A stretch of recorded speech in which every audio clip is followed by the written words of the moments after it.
Okay, it's going to be a review of TNA Bound for Glory 2008, Bound for Glory 4 to be exact, from Chicago, October 12th from the Sears Center. They did about 5,500 in attendance. And I'll tell you, that's one of the things you could kind of take away from the early stages of Bound for Glory. It definitely felt like the company was growing for each and every show, so they got 5,500 in attendance here.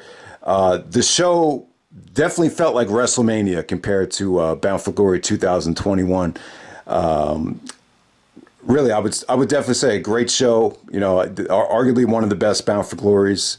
Very well received. I would actually say from the quadruple main event, it might be the best 4 consecutive ending matches to a Bound for Glory that they've ever done. So yeah, let's get right down to it. I know there's a lot of news going on in the world of wrestling, but we'll get to everything eventually. So here we go. We got the Steel Asylum to determine the #1 contender for the TNA X Division Championship. We got Jay Lethal taking on Alex Shelley, Chris Sabin, the Curry Man as Christopher Daniels, Jimmy Rave, Johnny Devine, Petey Williams playing the Scott Steiner, baby Scott Steiner, Shark Boy playing the Stone Cold impersonator, Sonjay Dutt, and we got Eric Young playing Super Eric. So they threw all the X Division guys into this Steel Asylum structure, which is pretty cool. They used this on a lot of the pay-per-views in 2008. I think at Sacrifice they had one, but this was probably the better Steel Asylum match. It's just a really cool structure. To win the match, you actually have to escape the top of the asylum. But yeah, man, just great action from all these guys. The Motor City Machine Guns, Alex Shelley, both those guys looked awesome. Jimmy Rave actually ended up hurting his neck here, so that was very unfortunate. Apparently, it was from a Johnny Devine dropping him on his head. Shark Boy actually does the double stunner off the top rope. But yeah, I mean, just great action. Quadruple superplexes, tons of hurricanranas, guys just putting their body on the line. Would have been nice to see, some of these guys in the X Division Championship match. It's kind of like they just threw them all into this situation right here. Much better experience than, some of the Battle Royals or some of the other multi-man matches that they would just throw these guys into. With Curry, man, it was tough to tell that was Christopher Daniels, and he was smart because he put hair in the back of the mask, to kind of disguise himself. But yeah, I mean, that's one of the things I hate about 2008 was that Daniels had to play this Curry Man gimmick. But I imagine he liked doing it and he enjoyed it. It's just it was like an alternate ego. It showed the versatility of Christopher Daniels. But the ending. The 3 guys that really just tried to escape, this is a dangerous match. So they had Sonjay, Jay Lethal, and Daniels took a pretty nasty bump from the top. But ultimately it came down to Lethal and Sonjay just kind of going at it. And on the top of the asylum, Lethal escapes the top of the asylum. Really, really good ending right there. Just an awesome way to start off the show. Just tons of action right here, and it didn't come off to me like none of these guys got over or anything like that. So yeah, definitely one of the better things on the show right there. And but in terms of Jay Lethal and his future right there, I just think it's time. It's time. I think either way, he's still young. Lethal got a really young start. He started in TNA when he was 19. So. Interesting to see where Lethal ends up, whether it's the new version of NXT, whether it's AEW, maybe he goes back to Impact. Impact, the Bound for Glory 2021, I'll definitely say when you watch that show, it definitely, they just need more talent. The Josh Alexander, he can't be a one-man show, and, who knows how much longer they're going to have Christian at their disposal. So if Impact could get Lethal, that'll be huge for them, because as of right now, I just can't see Impact having any sustainability with that current roster right now. But yeah, should be really interesting to see where Jay Lethal and the Briscoes and a lot of these guys end up. All right, so next up you got ODB, Rhaka and Rhino taking on the beautiful people of Angelina Love, Velvet Sky, and Cute Kip, which is actually Billy Gunn. Yeah, I mean, This was probably the weakest thing on the show right here. I mean, really, the only thing you took away from the beautiful people were, some of the ass shots when they came out for their entrance. But yeah, I mean, Rhino getting the hot tag pretty much gores the shit out of Billy Gunn was definitely the highlight of the match. Curtis Granderson at the time, he was actually playing for the Detroit Tigers. So he was there to support Rhino because Rhino's from Detroit, but this is before Granderson made his way to the Yankees or the Mets. He was awesome for both teams. He actually has the record for the most home runs at the new Yankee Stadium, but I was just surprised to see Granderson in the front row for the whole show. But yeah, let's move on to the next match. We got Sheik Abdul WWE taking on Consequences Creed. This is for the X Division Championship. So Xavier Woods' Consequences Creed was basically playing a pro-Americana gimmick, still out there with the Apollo Creed inspired attire. And yeah, I mean, this just felt very WWE-like. In my opinion, the X Division was more about athleticism. It wasn't about babyface versus heel, good versus evil. And that's kind of what they tried to make it out to be here. But, Sheik... Sheik Abdul Bashir, a.k.a. Davari, he kind of wrestled a very methodical style in TNA. He kind of brought down, some of the matches here. I mean, he was just playing a heel. And, the fans were definitely into Creed. They wanted to see him win. The match wasn't bad, but it kind of had a flat finish with Sheik, grabbing the rope and while getting the pin at the same time. So definitely kind of he got good heat for the finish, but at the same time, I just feel like for the X Division Championship, biggest show of the year, this should have been a lot better, and this wouldn't have been my choice. I mean, I think Creed was definitely a good babyface opponent here, but this wasn't what the X Division was predicated on being about. A slow-paced WWE style, matchup right here. That's definitely what it felt like. But the positive is, the fans got behind Creed, and he was, you could just tell he was going to be an awesome talent. So I'll definitely say that about it. All right, so next up we have a three-way match for the TNA Women's Knockout Championship. I don't remember Taylor Wilde at all. I wasn't. The fall of 2008, it wasn't the greatest time for me. So I wasn't really watching TNA that much at the time. I didn't have the ability to even watch this show. So you had Taylor Wilde taking on Awesome Kong and Roxxi.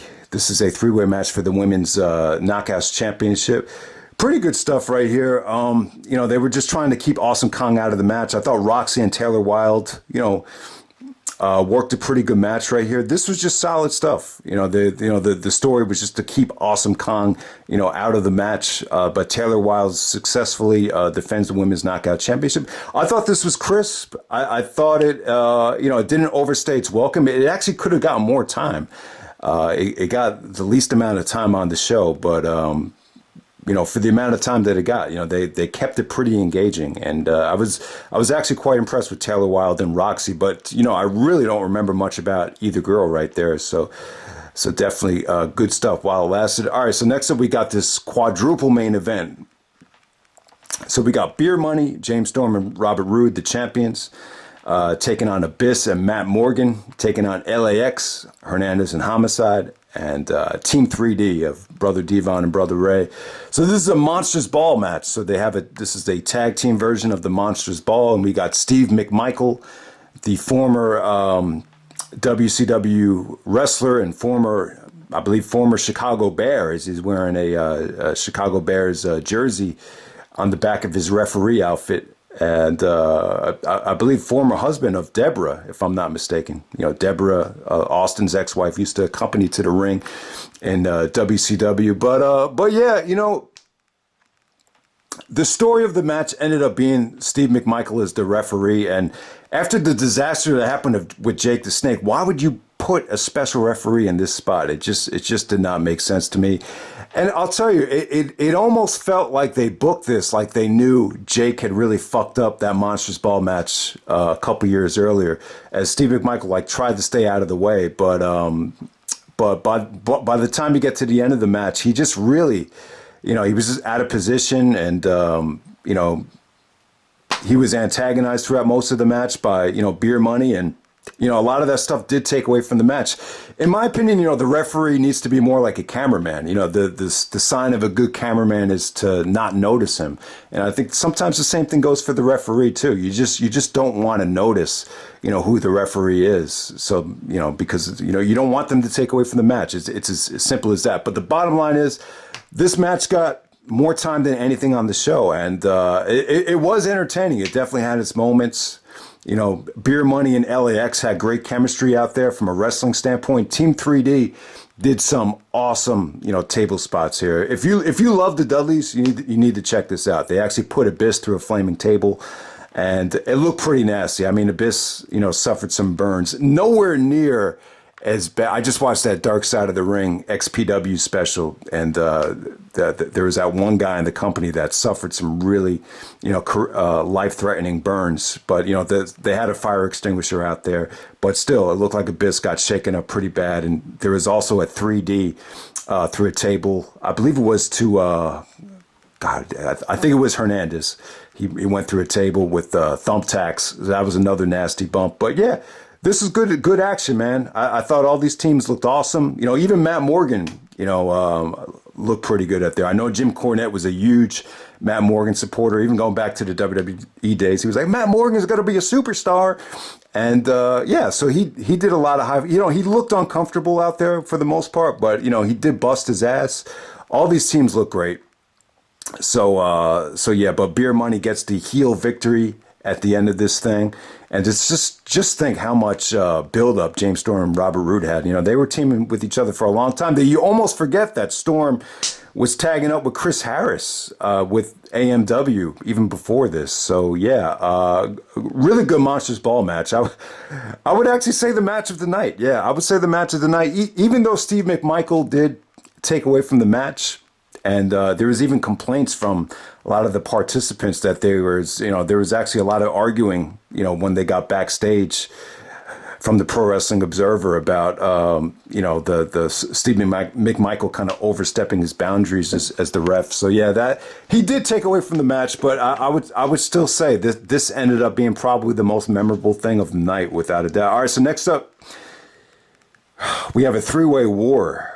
I thought this was going to be over the television championship. I think they implemented a TV title later on going into 2009, because I remember AJ and Booker T, I guess it was maybe at Sacrifice. Maybe by the time you get to May, they had a TV title.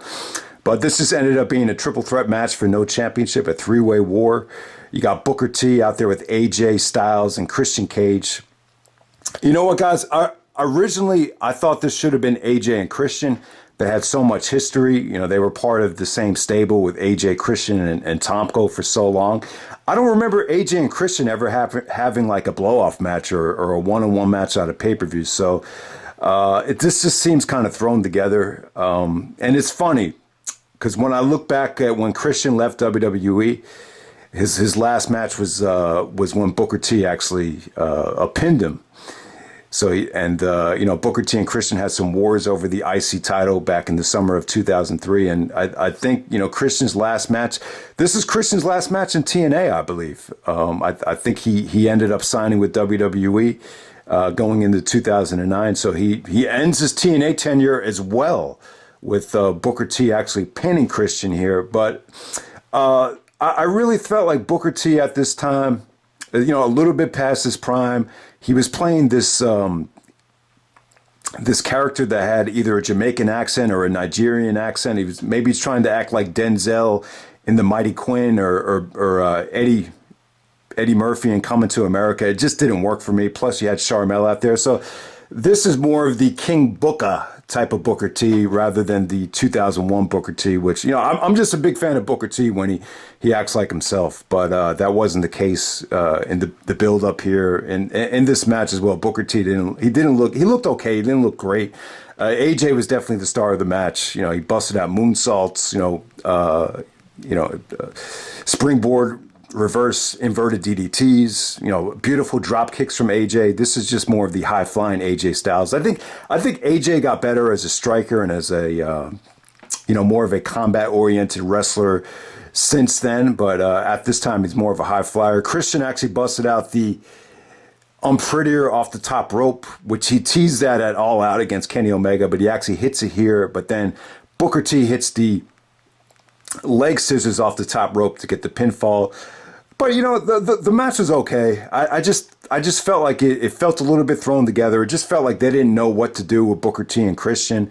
And I just would have liked this match to have a little bit more direction in terms of it just being one-on-one. Anytime you do a triple threat match not for a title, it just comes off like filler to a degree. But yeah, I don't know. It's just when you look at the three guys that go over in this triple main event, Booker T, Jeff Jarrett, Sting, what do they all have in common? That they're WCW 2000 guys. So I think that's one of the things that did hurt the show, and I think it left people scratching their head as what's the direction of this company supposed to be. So all right, and then next up we got Jeff Jarrett taking on Kurt Angle. We got Mick Foley coming into TNA as a special guest enforcer here. So yeah, I got a lot to say about this match. Angle versus Jarrett. The storyline was that Jarrett said that signing Angle was the biggest mistake he's ever made, and Angle was trying to take credit for carrying TNA by himself. So I like the build up here. I like what Jeff said. There was even rumors, and it's true. There was a lot of animosity here, and this is even before the whole Karen Angle situation came into play. I think eventually Jeff and Karen Angle became an item. The more and more Kurt's poor decision making came into play. But at this time, Angle was he was telling in the shoot interview we did with Robbie Feinstein, and even in some of the newspapers, he was saying that he was really thinking about going back to the WWE, and he wanted his last WWE match to be a retirement match at a WrestleMania.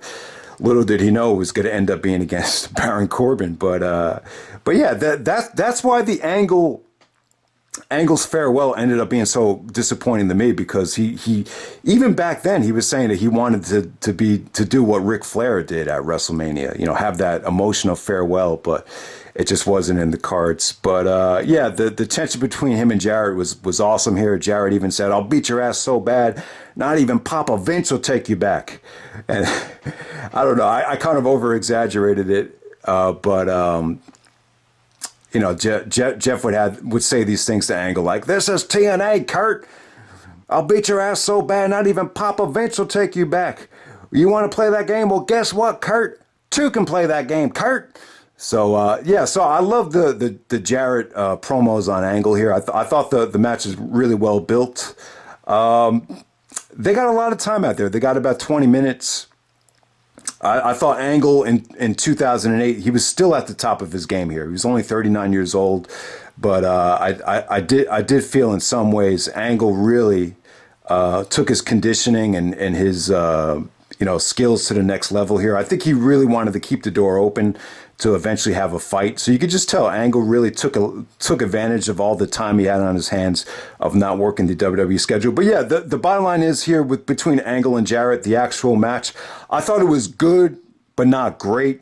I think the problem with a guy like Jarrett is, even if you put him in the ring with the best wrestler in the world, caliber talent, whether it be Angle, Danielson, Kenta, or whatever at that time, there is definitely a ceiling. The match could only be so good because, Jarrett just, because of his age and his skill set, he just wasn't that great at the time. Foley actually ended up screwing Angle in this match. So Foley's interference definitely took away from it to a degree. Jarrett actually ends up winning with, hitting Angle with the guitar after Foley gives him the assist. So it definitely kind of felt like a 2-on-1 at the end of the match. So it definitely protected Angle. But, good stuff between Angle and Jarrett. Jarrett, even though Jarrett and Angle had some personal animosity, you got to give Jarrett credit because he always compliments Kurt in the ring. He says he never had the kind of matches against anyone else besides Kurt Angle. I think Jarrett and Sean worked a pretty good match back at the In Your House days, but he always compliments Angle in terms of the timing and, how great he was in the ring. And yeah, so I gotta say, Angle looked awesome here. Jarrett had been out of the ring for a while. This is like his first big money match back. since he lost his wife and everything like that. So he was going through a lot of emotional stuff. But yeah, the match was still good, man. It's still one of the better things on the show. But I just feel like the best way to go for this particular Bound for Glory would have been to do Angle versus AJ in the main event. I just think, Sting had already had his time in the sun. Joe wasn't quite in his prime anymore. So I just feel like, the Angle and AJ stuff, the matches that they had at Slammiversary and the Last Man Standing match that had a Hard Justice, I would have scrapped those and just saved them for the main event of Bound for Glory. I think you could have really gotten something special if you had saved Angle versus AJ for Bound for Glory for the title. But yeah, the championship match. But that's the side effect of giving or waiting so long to give Joe the belt, is that you're stuck with Joe in the main event for the championship. And it's not a bad thing. I'm just saying that this wasn't. I just feel like in 2008, Joe wasn't quite, the same player that he used to be. And, obviously the Sting Samoa Joe combination, I don't think it was the best choice, to main event the show. I think he could have done Sting versus Joe in like a semi-main event. I think that would have came off a lot better. But yeah, Sting versus Joe, I would definitely say it's a good match, good main event right here. I think at the time, a lot of people were a little bit underwhelmed with Joe's title reign, but Joe actually, did kind of morph back into the old school Samoa Joe. I didn't like the fact that this started out in the crowd for so long. I think they wasted too much time. There's like the first 10 minutes were just in the crowd. I get why they did it. Joe busted out this, a drop kick off the top of the bleachers, which looked pretty crazy. I mean, if Joe hit the middle of the bleachers, he could have broke his leg or whatever. But yeah, it was pretty nasty. But yeah, Sting took a lot of punishment from Joe. He really did. He took a lot of insecurities, a lot of stiff punches, a lot of stiff chops. This definitely felt like Sting was facing, someone that was very familiar with the strong style. So it definitely had to be a lot of punishment on a past his prime Sting at the time. But yeah, I would definitely say that the fans were really, they were more so into Sting than Joe. But it definitely felt like both Sting and Joe kind of got booed before the match started. But if I were to pick one, I would say the fans were definitely more into Sting. There was actually some pretty creative stuff with Joe no-selling, or Sting no-selling the... Sting actually does the muscle buster to Joe. Joe no-sells it, and then Joe does the scorpion death drop to Sting, and then Sting actually no-sells it. So I thought that was pretty creative. And then, freaking Kevin Nash, once again, he comes out again and ends up screwing Joe. I think the storyline here was that him and Joe, never really got over the beef from the Scott Hall situation. If you guys remember at Turning Point 2007, Joe cut a shoot promo on Scott Hall when he no-showed the event, and apparently, Kevin Nash was really angry with him, and I guess they kind of brought that beef into the storyline. So Sting actually wins with the Scorpion Death Drop, and Sting wins the TNA Championship, NWA Championship, whatever you want to call it, 3 times in a row at Bound for Glory. So it's just kind of like, yeah, I mean, I think a lot of people were a little bit baffled that happened, but at Bound for Glory 2009, it definitely made things very engaging for the Sting and AJ main event. I'll definitely say that, because Sting had won 3 consecutive Bound for Glories. But I don't know, man. I just feel like at this time, you're still a little bit baffled with a lot of the decisions that TNA was making. But yeah. That's TNA Bound for Glory 2008. Really, really good show. I had a lot of fun watching it, but I would not say that it's better than Bound for Glory 2007. So that's pretty much it, guys. Hope you enjoyed the video, and I'll wrap things up on Sunday when I come back with Bound for Glory 2009, where we'll see AJ Styles and Sting in the main event.